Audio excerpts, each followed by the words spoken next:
इधर सीएम योगी भी लखनऊ में ध्वजारोहण करेंगे। प्रदेशवासियों को सीएम योगी ने बधाई दी है। स्वतंत्रता दिवस पर सीएम योगी ने खास अपील भी की है।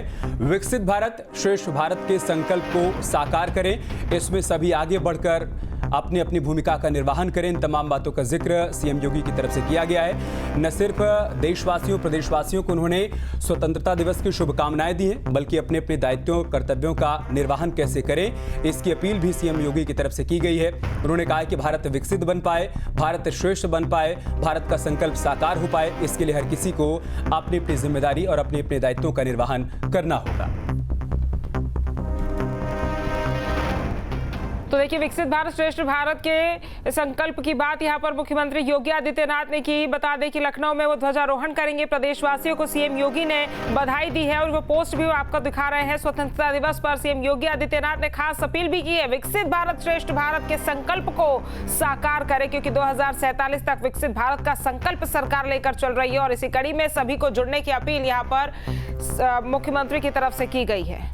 और राजधानी लखनऊ से हमारे सहयोगी निखिल इस वक्त हमारे साथ जुड़ चुके हैं। निखिल, सबसे पहले तो आज़ादी की बहुत बहुत शुभकामनाएं आपको। कैसी तस्वीर आप देख पा रहे हैं आज जब देश अपना 80वां स्वतंत्रता दिवस मना रहा है इस मौके पर?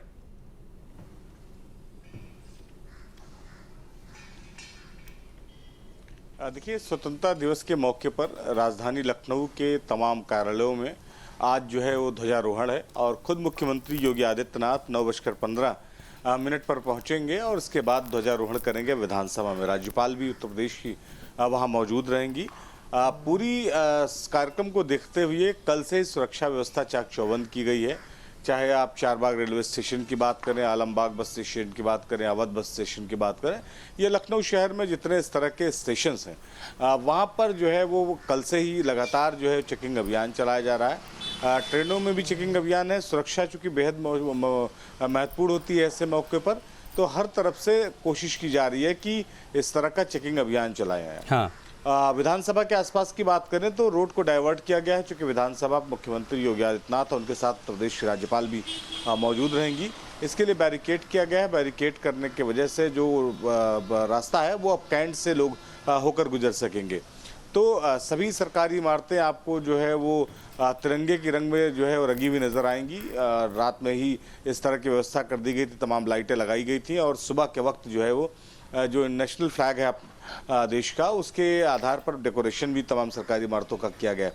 तो आज सभी कार्यालयों को जो है वो 9 बजे के आसपास बुलाया गया है, खोला गया है। वहाँ पर बाकायदे ध्वजारोहण होगा और उसके बाद एक छोटे कार्यक्रम के तहत इस पूरे कार्यक्रम का समापन होगा। पूरे देश में इस तरह की तस्वीरें आपको दिखाई पड़ेंगी और राजधानी लखनऊ में भी। जी निखिल, चूंकि इस बार की जो थीम है वो वंदे मातरम को लेकर है, वंदे मातरम वाटिका जो है वो 75 जिलों में बताया जा रहा था कि लगाई जाएंगी, उसको लेकर क्या कुछ तैयारियां?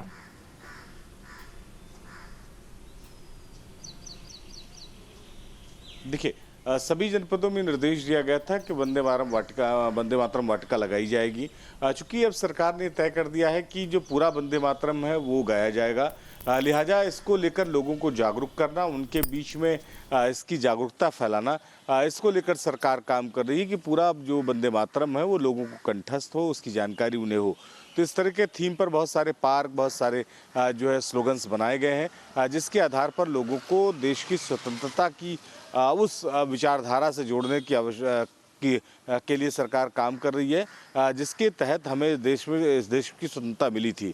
वो वक्त जब देश गुलामी की जंजीरों में था और आज का वक्त, इसके बीच में क्या अंतर है, राष्ट्रगीत और राष्ट्रगान उस अंतर को बताते हैं, उस अंतर को समझाते हैं और युवा पीढ़ी में उसकी बाकायदे जानकारी हो, उसको लेकर वो जागरूक हो, ये बेहद ज़रूरी है। इस तरह के थीम पार्क आपको हर जगह उत्तर प्रदेश के तमाम जनपदों में दिखाई पड़ेंगे। आज बहुत सारे सांस्कृतिक कार्यक्रम होने हैं और इन सांस्कृतिक कार्यक्रमों के जरिए जैसा मैंने बताया कि जब देश गुलामी की जंजीरों में था और आज जब आज़ाद भारत में सभी लोग सांस ले रहे हैं, सभी लोग अपने हिसाब से काम कर रहे हैं, तो वो जो डिफरेंस है उसे समझाने की कोशिश की जाएगी ताकि राष्ट्र के प्रति भावना जो है युवाओं में बनी रहे।